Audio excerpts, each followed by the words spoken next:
تو کما تحبنی، جیسا تو میرے لیے چاہتا ہے مجھے ویسا بنا دے، ہے نا؟ یہ مفاتیح الجنان میں یہ مناجات امیر المومنین ہے۔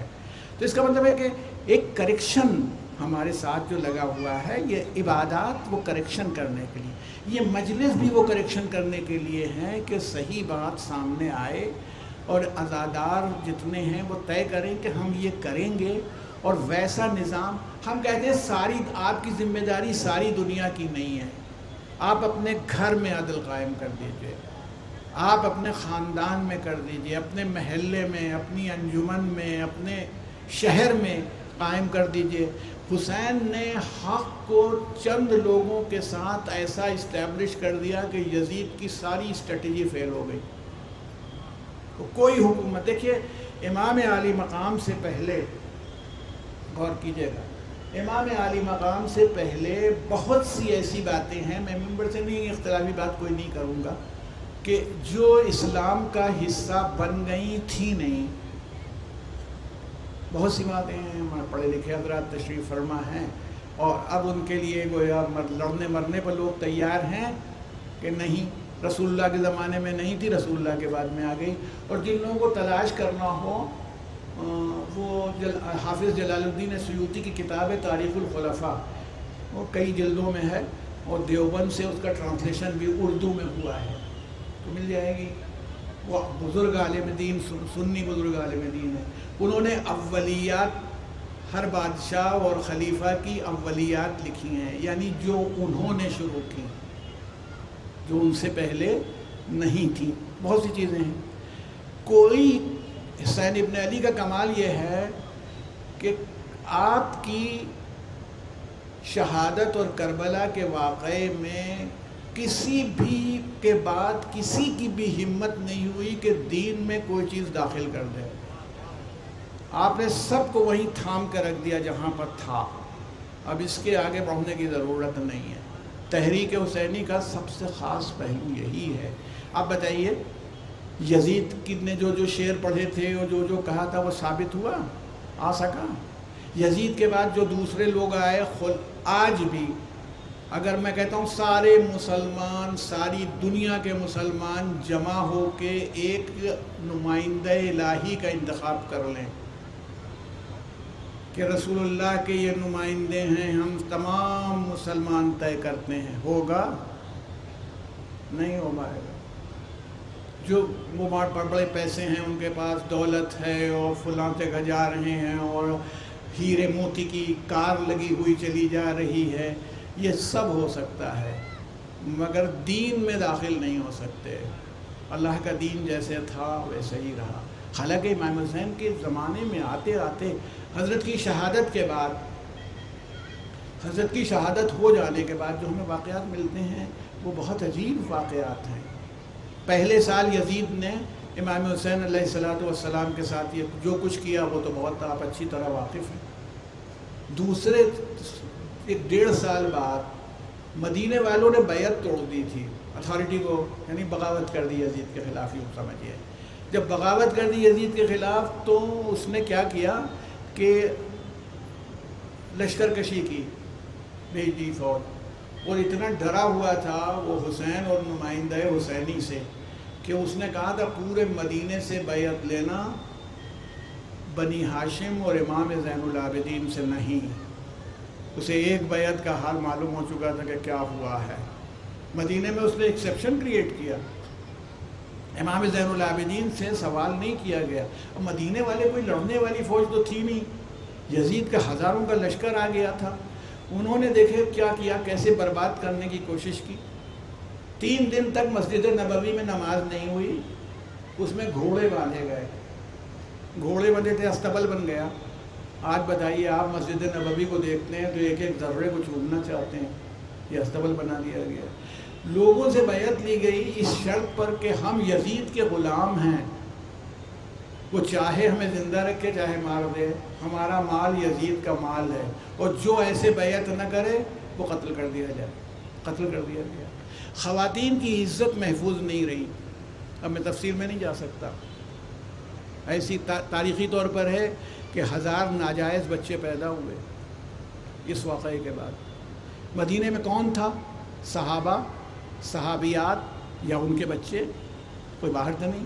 یہ تو اسی لیے امیر المومنین نے اپنا کیپٹل جو تھا کوفہ اسی لیے شفٹ کیا تھا کہ مدینہ سینٹر آف لرننگ اور برکت کی جگہ رہے. نہ یہاں کوئی آئے گا لڑنے کے لیے، نہ اس کی عزت حرمت جائے گی. ایک صلوات دے دیں.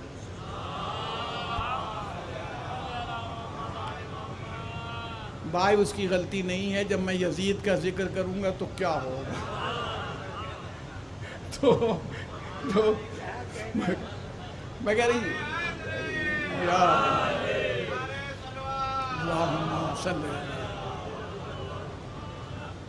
تو عرض کرنا ہے کہ وہ ہے. اس کے بعد جو اس نے کیا، یعنی یہ نہیں، یہ تو جو حرکتیں سب یہ ہوئیں، اس کے بعد مکے پہ چڑھائی کی ہے یزید نے.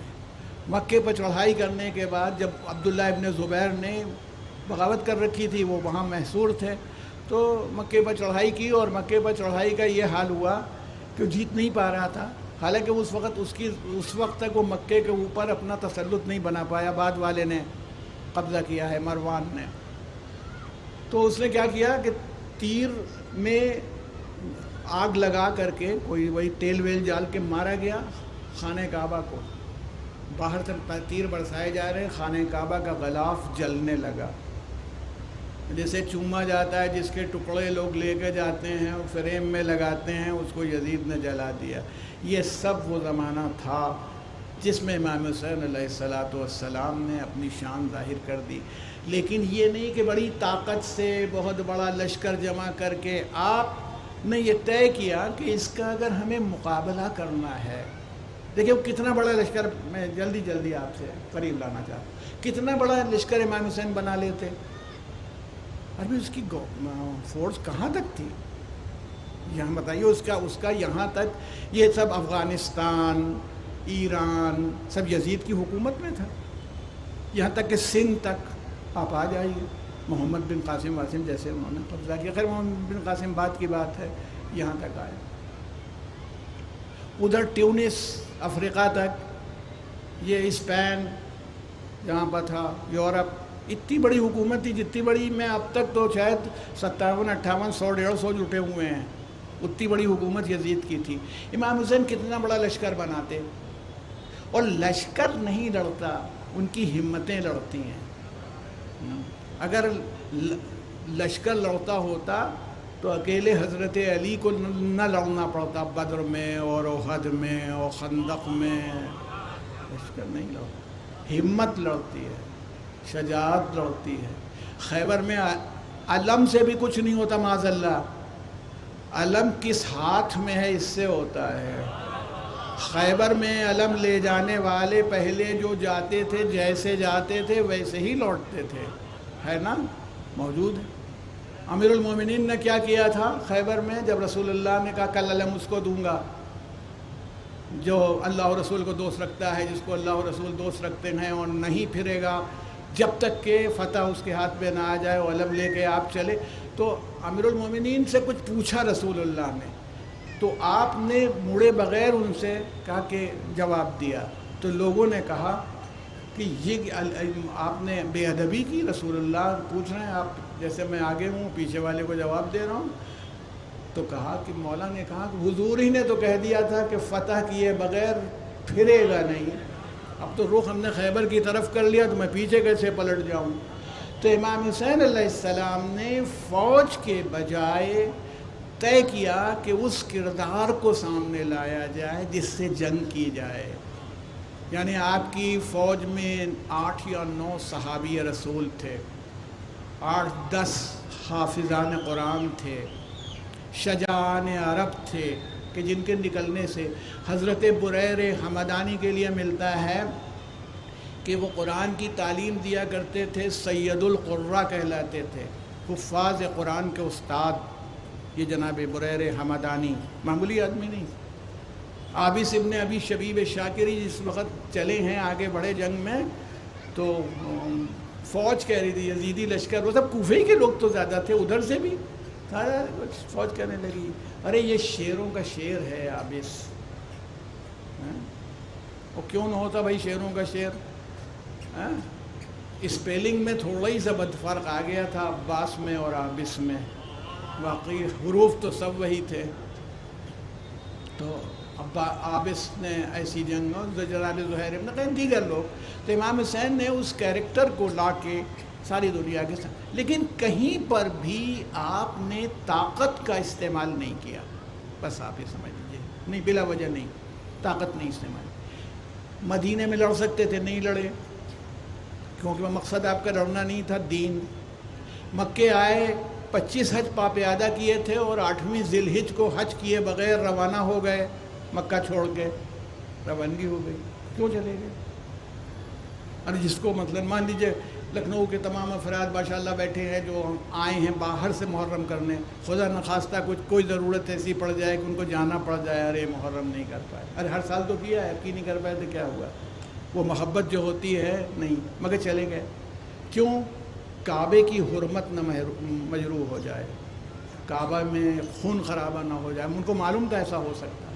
کوفے کی طرف جا رہے تھے، جناب مسلم کی شہادت کی خبر آئی تو یہ نہیں کہ قدم بڑھا دیا ہو کہ چلو اب تو نپٹ لیں گے، نہیں، لڑائی آپ نے نہیں چھیڑی. وہاں سے آگے بڑھے اور راستہ آپ دیکھتے ہیں کہ حر کا لشکر سامنے آ گیا. کتنا پیاسا تھا حر کا لشکر، بس جلدی جلدی آپ کی زحمت تمام کرتے ہوئے. حر کا لشکر پیاسا تھا، وہ سب ان کے گھوڑے بھی پیاسے تھے، منہ سے زبانیں نکلی ہوئی گھوڑوں کی بھی آدمیوں کی بھی. اور امام حسین کے پاس جو دستہ تھا 250-300 آدمی رہے ہوں گے، اس میں عورت مرد سب ملا لیجئے. جب وہ آئے تو حضرت نے فرمایا ان کو پہلے پانی پلاؤ. انہوں نے پانی مانگا نہیں تھا، مانگنے کی ان کی اوقات ہی نہیں تھی، بول نہیں سکتے تھے، زبانیں باہر نکلی ہوئی تھی، مانگتے کیا. وہ تو سیدہ کا لال تھا جو اپنی چادر گروی کر کے مسکین کو کھانا کھلا دیتی ہے. وہ پوچھتا تھوڑی ہے کہ پیاسوں کو پانی کیسے پلایا جائے. آپ کے جو چاہنے والے تھے آپ کے ساتھ، ناصر آپ کی محبت میں، آپ کے اعزا کی محبت میں، کہنے لگے مولا بڑی سخت منزل ہے، یہاں دور دور تک پانی نہیں ہے، ہمارے ساتھ چھوٹے چھوٹے بچے ہیں، عورتیں ہیں، اگر ہم پانی پلا دیں گے تو ہمارا یہ کون آنے والے کون ہیں؟ حسین اور ان کے ساتھیوں کو گرفتار کر کے کوفے کے گورنر ابن زیاد کے پاس لے جانا چاہتے ہیں. کاہے کے لیے؟ قتل کرنے کے لیے. کوئی عام آدمی نہیں. بس وہ جیسے ہی ہوا اور کہا، اس نے امام حسین السلام نے فرمایا ہماری ضرورت کل کی ہے، ان کی اس وقت آج کی ہے، ان کی آج کی ضرورت پر اپنی کل کی ضرورت کو کیسے مقدم کروں. پانی پلایا جانے لگا. صاحب اب بتائیے، جب پانی پلایا گیا تو اس میں ایک راوی ہے علی ابن طعان محاربی، حر کے لشکر میں تھا. ان کی تعداد 1000 بھی ہو سکتی ہے اور 300 سے کم نہیں ہے، سپاہیوں کی اور گھوڑوں کی. تو علی ابن طعان محاربی جو تھا وہ کہنے لگا کہ میں اتنا بدحواس تھا کہ جب پانی پینے کے لیے میں دہانہ مشکیزے کا، دیکھیے ماشاءاللہ یہاں سبیل کا انتظام ہے آپ کے یہاں باہر، لیکن ایک بات یاد رکھیے، انتظام آپ نے کیا ہے اور صورتحال یہ نہیں پہلے سے. تو گلاس بھی رکھے ہیں، پانی کے جگ بھی رکھے ہیں، تب آپ پانی پلا رہے ہیں. اب اگر 300 ایسے پیاسوں کو جو مر رہے ہوں اور ان کے گھوڑوں کو پانی پلانا ہو تو یہ انتظام نہیں، کوئی سبیل لگانے کا انتظام نہیں تھا. تو وہ حالت یہ تھی کہ علی ابن طعان محاربی پانی کو منہ کی طرف نہیں لے جاتا تھا، کان کی طرف لے جاتا تھا. جب پانی لیتا تھا کان کی طرف لے جاتا تھا.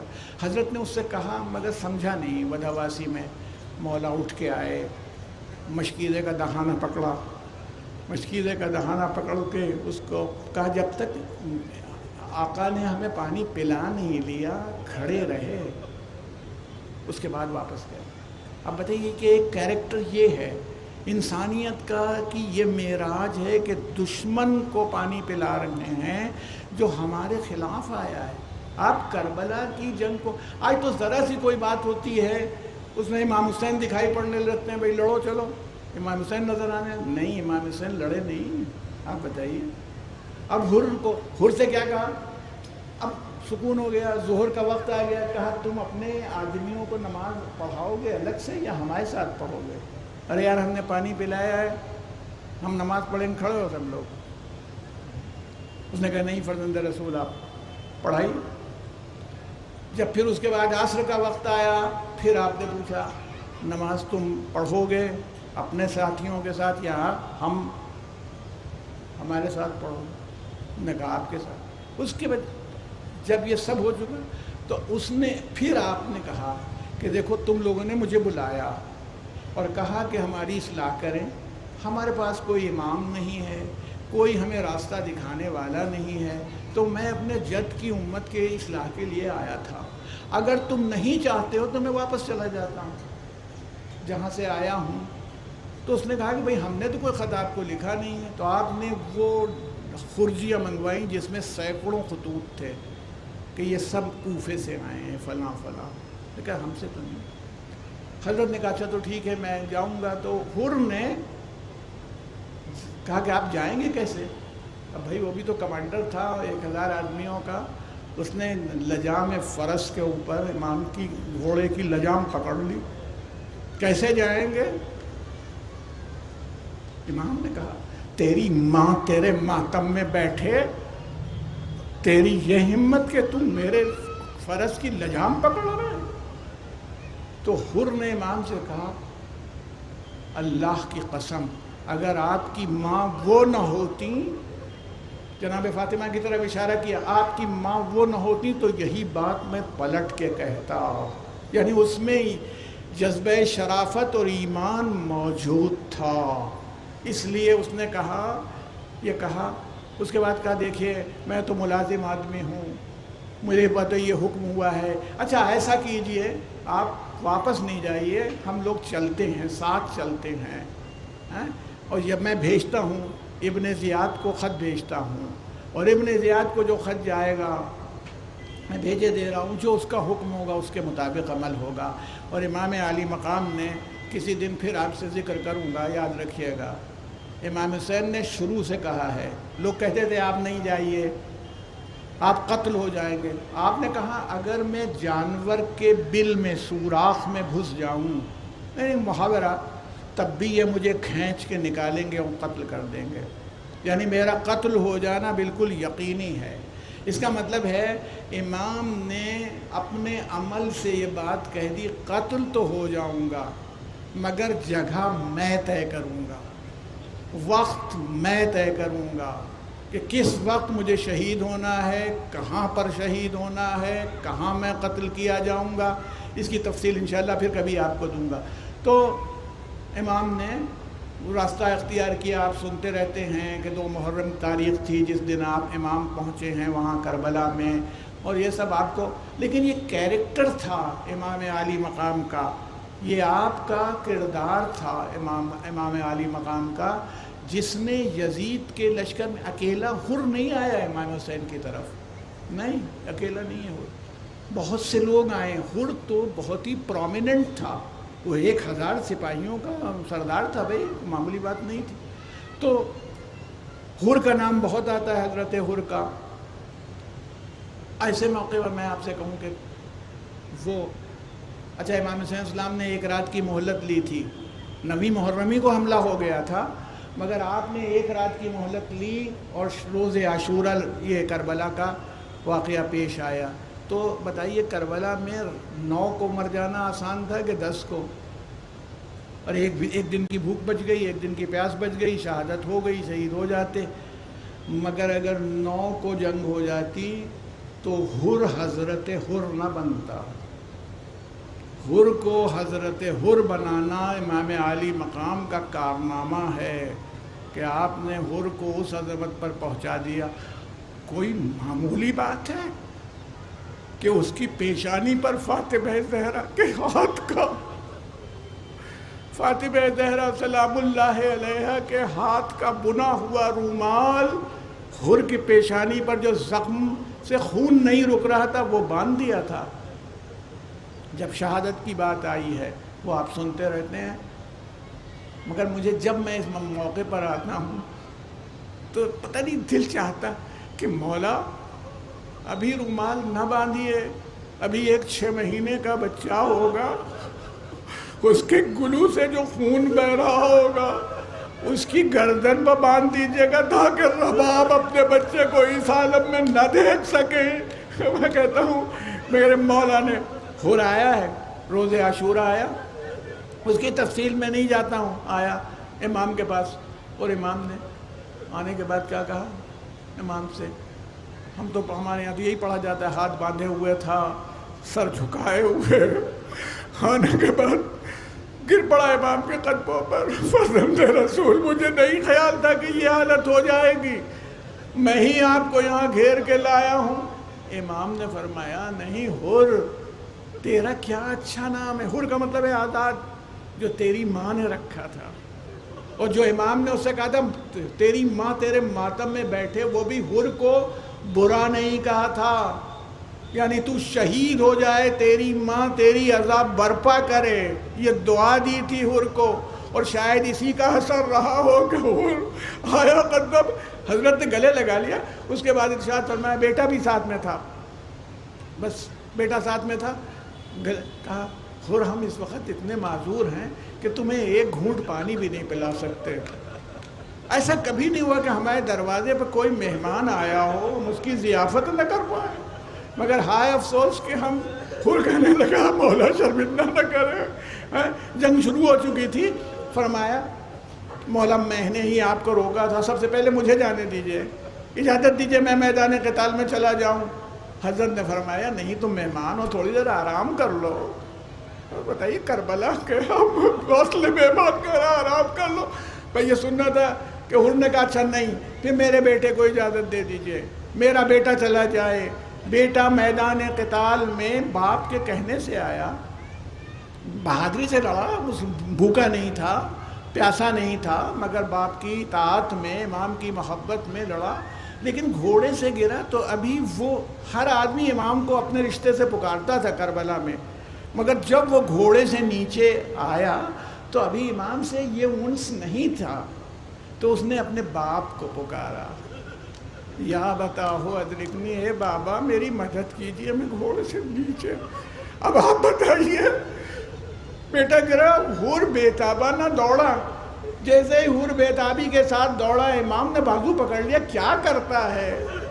ارے جوان بیٹے کے لاشے پر کہیں اس کا باپ جاتا ہے، جوان بیٹے کے لاشے پر کہیں اس کا باپ جاتا ہے، حر بیٹھ، تیرے بیٹے کا لاشا لے کے ہم آتے ہیں۔ نہیں جانے دیا حر کو، میدان قتال میں آئے، حالت یہ تھی، بیان کیا جاتا ہے کہ قوت کا امام کے یہ حال تھا اس وقت کہ آپ نے گھوڑے سے بیٹھے بیٹھے ہی حر کے بیٹے کے لاشے کو اٹھا کے گھوڑے پر رکھ لیا تھا۔ مگر میں کہتا ہوں مولا یہ طاقت تو تھی، مگر یہ علی اکبر کا لاشا بار بار رکھ کیوں دے رہے؟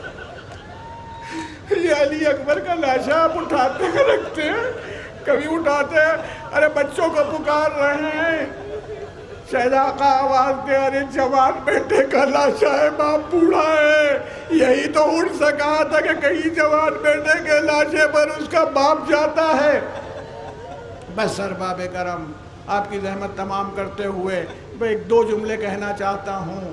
جناب حر بےتاب ہو گئے، مولا اب تو اجازت دے دیجئے، بیٹا قربان ہو چکا تھا، آیا بڑی بہادری سے لڑے، جناب حر نے کمال کر دیا جنگ میں، زبردست آپ نے جنگ فرمائی، اور اس کے بعد جب میدان قتال میں شہادت کی منزل آئی اور آواز دی آقا کو، سلام کیا آقا میں رخصت ہوتا ہوں، تو حسین گئے، بھئی پانی یہاں نہیں پلا سکے تھے، ضیافت نہیں کر سکے تھے، اسی لیے تو حر کے قریب جانے کے بعد وہ رومال نکالا جو بابرکت تبرک کے طور پر فاطمہ زہرا کے ہاتھوں سے بنا ہوا تھا، اس رومال کو نکال کے باندھ دیا کہ بنی عباس کے زمانے میں ایک مرتبہ حر کی قبر کھل گئی تھی، بند ہو رہی تھی، تو اس کو پتہ چلا کہ یہ رومال بندھا ہے، تو اس نے رومال کھول لیا کہ بابرکت ہے، کوئی دوسرا کپڑا باندھ دیں، تو جیسے ہی رومال کھولا خون جاری ہو گیا، خون قبر میں بھرنے لگا. تو اس کے وقت کے علماء نے کہا کہ یہ فرزند رسول کے ہاتھ کا باندھا ہوا رومال ہے، زخم کو روکنے سے، خون کو روکنے کے لیے. ساری دنیا خون سے بھر جائے گی، خون رکے گا نہیں، سیلاب آ جائے گا. تو اس نے ڈر کے پھر اس رومال کو باندھ دیا. مگر میں کہتا ہوں مولا یہ وہ منزل ہے جہاں آپ مہمان کی ضیافت کر رہے ہیں.